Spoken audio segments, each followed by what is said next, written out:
فضيحة القرن، اعتراف خطير من قلب الإعلام المصري. جماهير الأهلي خرجت عن النص، ولقجع يرد الصاع صاعين. يا هلا بكل المتابعين الأوفياء. قبل ما نكشف المستور ونقول اللي محدش يجرؤ يقوله، نبدأ كلامنا بالصلاة على الزين. اللهم صل وسلم وبارك على سيدنا محمد وعلى آله وصحبه أجمعين. انزلوا حالا يا جيش المتابعين، تفجير لزر اللايك واشتراك في القناة مع تفعيل الجرس. النهاردة الحلقة مش محتاجة تمهيد. النهاردة معانا حقائق بتوجع واعترافات هتقلب الموازين. جماعة، اللي حصل في القاهرة بين الأهلي والجيش الملكي ما كانش ماتش كورة، ده كان سقطة حقيقية للإعلام والجماهير اللي خرجت عن النص. النهاردة وبكل شجاعة الإعلام المصري بدأ يعترف بالحقيقة المرة، وبدأ الكل يتكلم عن المشاهد المؤسفة والاعتداءات اللي طالت إخوتنا المغاربة في قلب القاهرة. والكل بيسأل إيه اللي عمله فوزي لقجع عشان يرجع الحق لأصحابه، وإزاي الكاف قرر يؤدب المتجاوزين بقرارات هتفضل محفورة في التاريخ. استعدوا لأننا هنحكي التفاصيل اللي بتشلوط. زلزال الاعتراف. الإعلام المصري يواجه الحقيقة المرة لأول مرة. في تحول دراماتيكي ومفاجئ وبدون أي مقدمات، خرج الإعلام الرياضي المصري عن صمته الطويل وبدأ يواجه الحقيقة اللي كانت واضحة زي الشمس في عز الظهر. الإعلام اعترف بالخطأ الكارثي والجريمة الرياضية اللي شهدتها جدران استاد القاهرة الدولي. المشهد يا جماعة ما بقاش فيه أي مساحة للدفاع ولا ثغرة واحدة للتبرير أو الطبطبة. الحقيقة المرة انفجرت في وش الكل، جماهير النادي الأهلي، وفي لحظة غضب غير مبرر تماما فقدت السيطرة وخرجت عن كل قيم الروح الرياضية، وقامت باعتداءات مؤسفة وهمجية ضد إخوتنا في الجيش الملكي المغربي، اللي المفروض إنهم ضيوف معززين مكرمين في بلدهم الثاني مصر. الإعلام المصري وصف اللي حصل بالفوضى العارمة والبلطجة الرياضية اللي بتسيء لسمعة مصر قبل أي حد، واعتبروه إن المشاهد دي هي وصمة عار حقيقية في جبين المنافسات الإفريقية، ولازم الكل يتحاسب. فوزي لقجع، الأسد المغربي الذي زلزل أروقة الكاف. وهنا بقى وفي وسط الغابة دي ظهر المعدن الحقيقي والصلب للرجل القوي في الكرة الإفريقية، الأسد فوزي لقجع. لقجع ما وقفش يتفرج ولا اكتفى ببيانات تنديد شاجبة وكلام دبلوماسي ملوش لازمة، لا، ده اتحرك زي الإعصار المدمر داخل أروقة الاتحاد الإفريقي الكاف. الراجل ده خد عهد على نفسه إنه يؤدب كل من تسول له نفسه المساس بكرامة أي مواطن مغربي أو مشجع للجيش الملكي.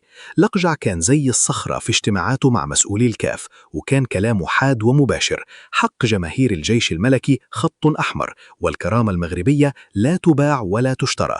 استخدم كل نفوذه وقوة شخصيته وخبرته القانونية عشان يضمن إن العقوبات ما تكونش مجرد حبر على ورق، بل تكون زلزال يهد كل من شارك في الفوضى دي. تأديب القلعة الحمراء، قرارات تاريخية لم تشهدها القارة.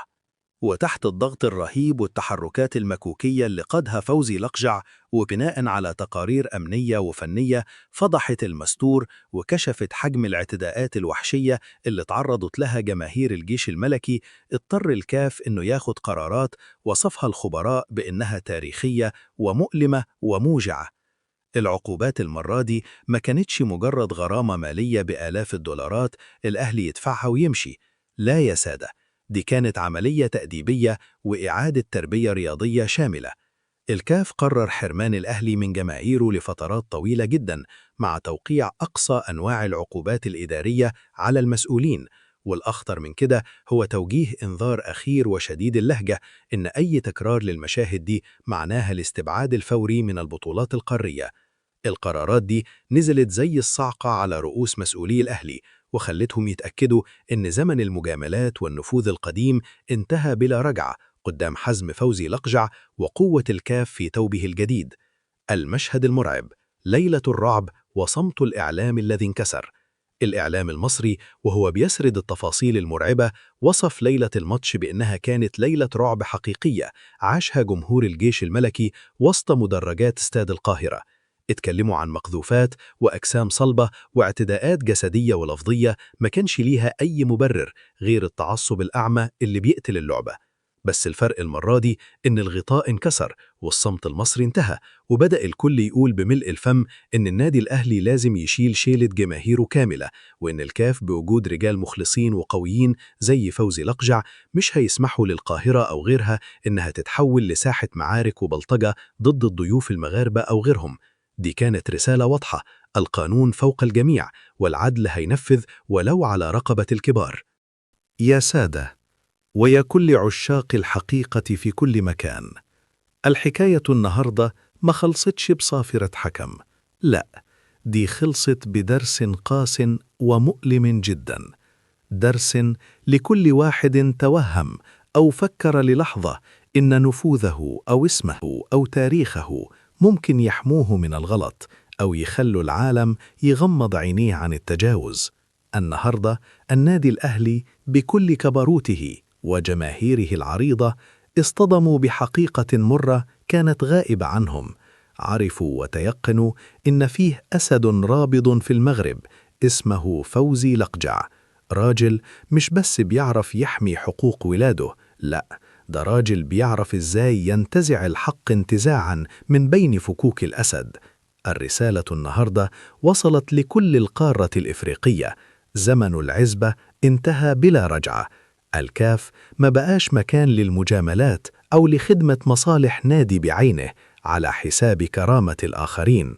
والنهاردة شفنا الإعلام المصري وهو في حالة ذهول وانكسار، وواجه نفسه في المرآة بكل شجاعة، وكانت النتيجة اعتراف مرير بالفشل الذريع في تأمين وحماية الضيوف المغاربة، اعتراف بأن ليلة القاهرة كانت سقطة تنظيمية وأخلاقية لا تليق باسم مصر ولا بمكانة الكرة الإفريقية. سؤالنا ليكم النهاردة، وعايز الرد زلزل الأرض في التعليقات: بعدما شفتوا حجم الغضب الإفريقي والدولي، وبعدما لقجع فرض كلمته بالحديد والنار، هل تفتكروا إن العقوبات التأديبية الصارمة دي كافية فعلا عشان ترجع الانضباط المفقود للملاعب المصرية؟ وهل تأكدتم النهاردة إن فوزي لقجع هو فعلا الرجل الأقوى والأذكى في تاريخ الكرة الإفريقية، والوحيد اللي قدر يكسر شوكة نفوذ الأهلي في الكاف؟ مستني أشوف بركان من التعليقات تحت، ومستني أشوف آرائكم اللي بتشعل النقاش. وقبل ما تقفلوا الفيديو وتتحركوا، ياريت كلنا نعطر أفواهنا بالصلاة على النبي صلى الله عليه وسلم مرة تانية في التعليقات، وما تبخلوش علينا باللايك المتين والشير في كل مكان، واشتركوا في القناة وفعلوا جرس التنبيهات عشان نفضل دايما مع بعض في قلب الحدث وكشفين لكل الحقائق المستخبية. دمتم